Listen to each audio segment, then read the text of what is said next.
எல்லா புகழும் என் அப்பன் முருகனுக்கே. சென்னிமலை முருகருக்கு அரோகரா. நம்ம இன்றைக்கி வந்திருக்க இடம் பார்த்திங்கன்னா சென்னிமலை முருகர் கோயில் தான். ஈரோட்டில் இருந்து ஒரு 25 கிலோமீட்டர் தூரத்தில் தான் சென்னிமலை முருகருடைய கோயில் இருக்குது. இந்த இது கோயிலுடைய மலையுடைய அமைப்பு. மேலே தெரியுதா உங்களுக்கு கோபுரம்? அங்கே தான் நம்ம போகிறோம். அதாவது இந்த படி வழியை நம்ம ஏறி நம்ம அங்கே போகிறோம். இதை பார்த்தோன்னே நீங்கள் பயந்துட வேணாம், இவ்வளோ தூரம் நம்ம போகணுமா அப்படின்ட்டு. ரொம்ப மலைப்பு தெரியல, அந்த அளவுக்கு தான் படிகள் இருக்குது. இப்போ பழனி படிக்கட்டுகள் அடுக்கடுக்காக இருக்கும்ல, அந்த மாதிரி இல்லாமல் இது கொஞ்சம் கேப்பிட்டு இருக்கிறனாடி நம்ம நடக்கிற மாதிரி தான் இருக்குது. உள்ளே போனோன்னே என்ட்ரன்ஸில் பார்த்திங்கன்னா ஃபுல்லாக மரங்கள் இருக்குது, நல்ல நிழல் இருக்குது. நம்ம உட்காந்து யோசிச்சுட்டு எப்படி ஏறலாம்னு பிளான் பண்ணிவிட்டு நம்ம மலை ஏற ஆரம்பிக்கலாம். இந்த மாதிரி தான் இருக்குது ஸ்டெப்பு. அதனால் நம்ம பயப்படாமல் ஏறலாம்.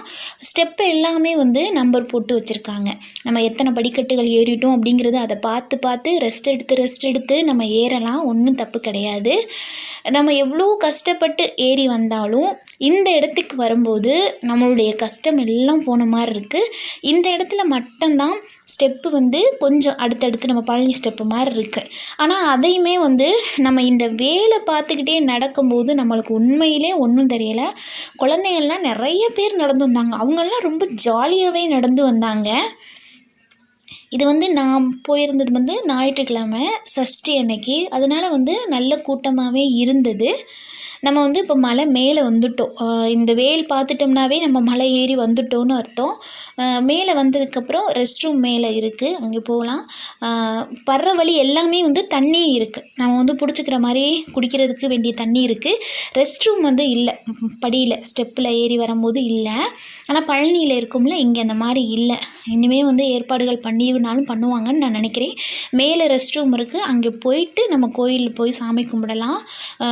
முருகரை பார்த்தோன்னே ஒரு மனசு ரொம்ப நிறைவாக இருந்தது. இதுதான் நான் ஃபஸ்ட் டைம் போயிருந்தேன். மேலே வந்ததுக்கப்புறமும் நம்ம ரெஸ்ட் எடுக்கிறதுக்கான மண்டபமும் இருக்குது. நம்ம போனோன்னு அங்கே உட்காந்து ரெஸ்ட் எடுத்துகிட்டு ஸ்நாக்ஸ் கடைகள்லாம் இருக்குது. பசங்களுக்கு வாங்கி கொடுத்துட்டு அவங்கள கொஞ்சம், ஏன்னா ஸ்டெப்புலேயே ஏறி வந்திருக்காங்க, கொஞ்சம் டயர்டாக இருப்பாங்க, அவங்கள ரெஸ்ட் எடுக்க விட்டுட்டு நம்ம உள்ளே போகலாம். இங்கே என்ன ஒரு பெரிய அதிசயம் அப்படின்னா, இன்றைக்கும் கோயிலுக்கு வேண்டிய தீர்த்தம் அந்த அபிஷேகத்துக்கான ஜாமான் மாடு கீழேருந்து மேலே கொண்டுக்கிட்டு வருது அப்படின்னு சொல்கிறாங்க. அது ரொம்ப ஒரு அதாவது மாடு நீங்கள் பார்த்துருக்கீங்களா? மாடு வச்சுருக்கவங்களுக்கு தெரியும். ரொம்ப தூரம்லாம் ஸ்டெப் ஏறாது. நம்ம வீட்டு ஸ்டெப்பை ஏறியே உள்ளே வர்றதுக்கு கொஞ்சம் திணறும் மாடுகள். நம்ம வீட்டிலலாம் உள்ள மாடுகள் பார்த்திங்கன்னா வீட்டுக்குள்ளே தண்ணி குடிக்க வரணும் அப்படின்னா 2 ஸ்டெப்பு ஏறினாவே அது மேலெல்லாம் ஆடும். ஆனால் அது எப்படி இந்த மலை ஏறி வருதுங்கிறது அதிசயம்தான்.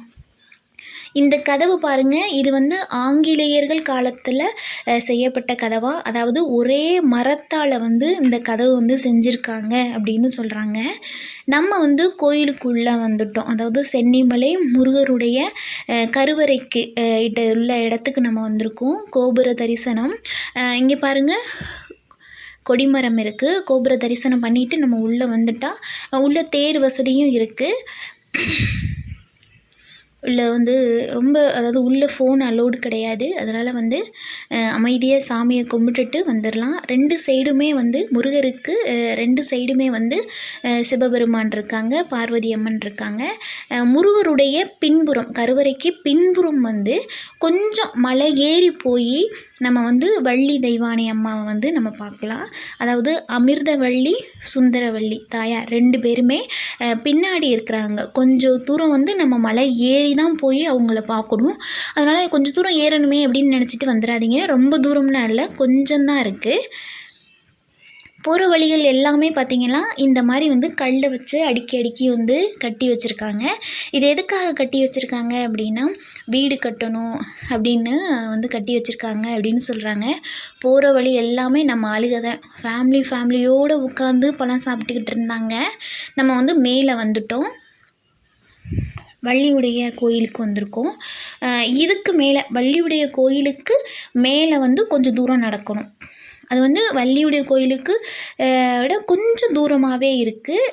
அங்கே சித்தருடைய குகை இருக்குது.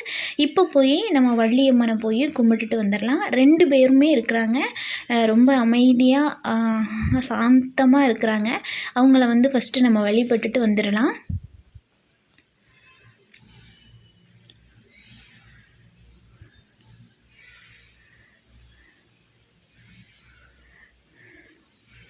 இந்த வழியில் தான் வந்து சித்தருடைய குகைக்கு போகணும்.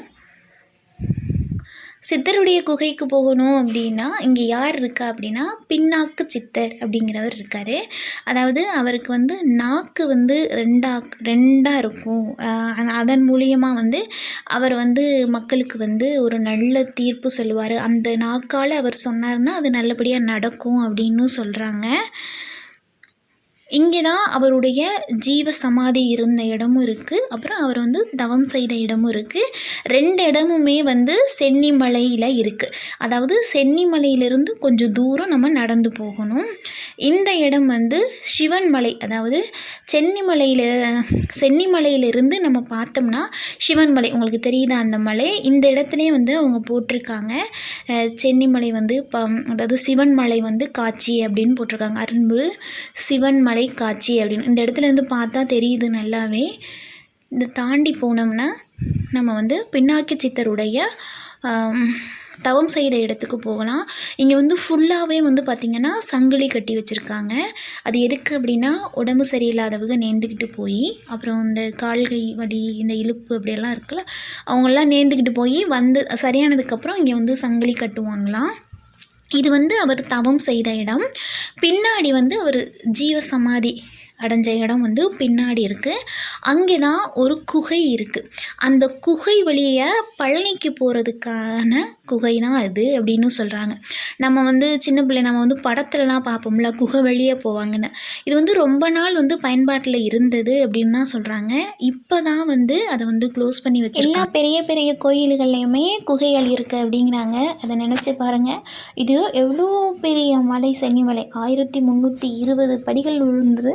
அது கீழே குகை போய் பழனி வழியாக போகுது அப்படிங்கிறபோது அது அப்படியே ஆச்சரியமாக இருக்குல்ல. அதெல்லாம் இப்போ பயன்பாட்டில் இருந்தால் நல்லா இருக்கும்ல எப்படின்னு எனக்கு தெரியல. அது நல்லதா கெட்டதான்னு தெரியல. இருந்தாலும் ஒரு ஆச்சரியமான விஷயம் தானே அது. மலை எல்லாமே ஒரு நல்ல இயற்கையான இடமா தான் இருக்குது. மன நிறைவாகவே இருக்கும். நாங்கள் வந்து மேலே பஸ்ஸில் போயிடலாம் அப்படிங்கிற எண்ணத்தோடு தான் போனோம்.